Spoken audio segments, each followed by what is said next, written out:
Hello everyone, আসসালামু আলাইকুম। Welcome back to my channel.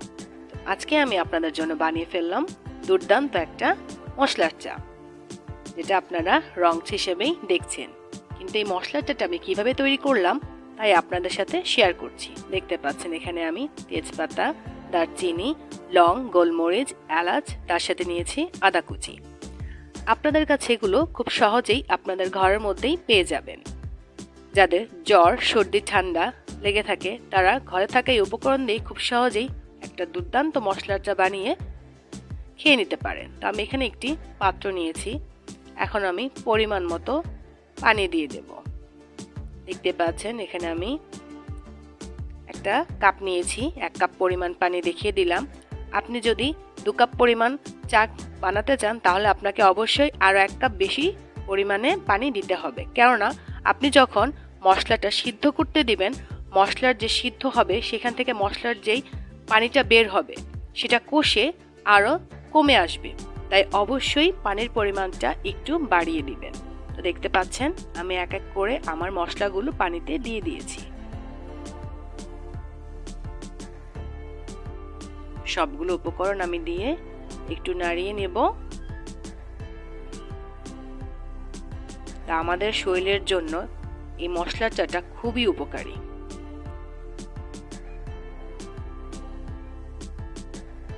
দেখতে পাচ্ছেন পানিটা বলকটা চলে আসবে কিছুক্ষণের মধ্যেই। তারপর আমি আপনাদের দেখানোর জন্য একটু নাড়িয়ে চেড়ে দিলাম। দেখতেই পাচ্ছেন কিছুক্ষণের মধ্যেই পানিটা বলক চলে এসেছে এবং মশলাগুলো ভালো মতো কষে আসছে। আপনি এই মশলা চাটা বানাতে অবশ্যই চুলার আঁচটা কমিয়ে অনেকক্ষণের জন্য রেখে দিতে হবে। আর আপনার মশলাটা যখন কষবে তার সাথে আপনি যদি অল্প পরিমাণে চা পাতিটা দেন, মশলাটাও কষতে থাকবে, চা পাতিটাও হয়ে আস্তে আস্তে কালারটা দুর্দান্ত একটা কালার চলে আসবে, যা দেখলেই মনটা ভরে যাবে। এই তো আমার দরকারি একটা জিনিস চলে এসেছে। এই তো দেখতে পাচ্ছেন এখানে আমি পরিমাণ মতো চিনি দেখিয়ে দিচ্ছি। আপনারা যারা চিনি খান না জিরো ক্যাল ইউজ করতে পারেন। দেখতে পাচ্ছেন আমি মশলা চা করব, তার জন্য আমি একটু লবণ নিব আর পুদিনা পাতা নিয়েছি। আপনাদের কাছে না থাকলে কোনো সমস্যা নেই, হাতের কাছে যাদের আছে তারা ইউজ করতে পারেন। আবার চাটা হয়ে গেছে, এখন আমি একটা কাপে ঢেলে নেব।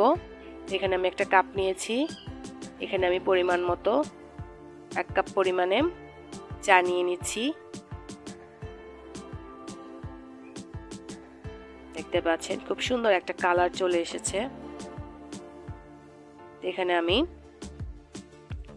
1 চামচ পরিমাণ চিনি দিয়েছি। যারা চিনি খান না অবশ্যই বলে দিলাম জিরো ক্যাল ইউজ করবেন, আর একদমই যারা খান না তবে স্কিপ করবেন। তার সাথে আমি একটু লবণ অ্যাড করব।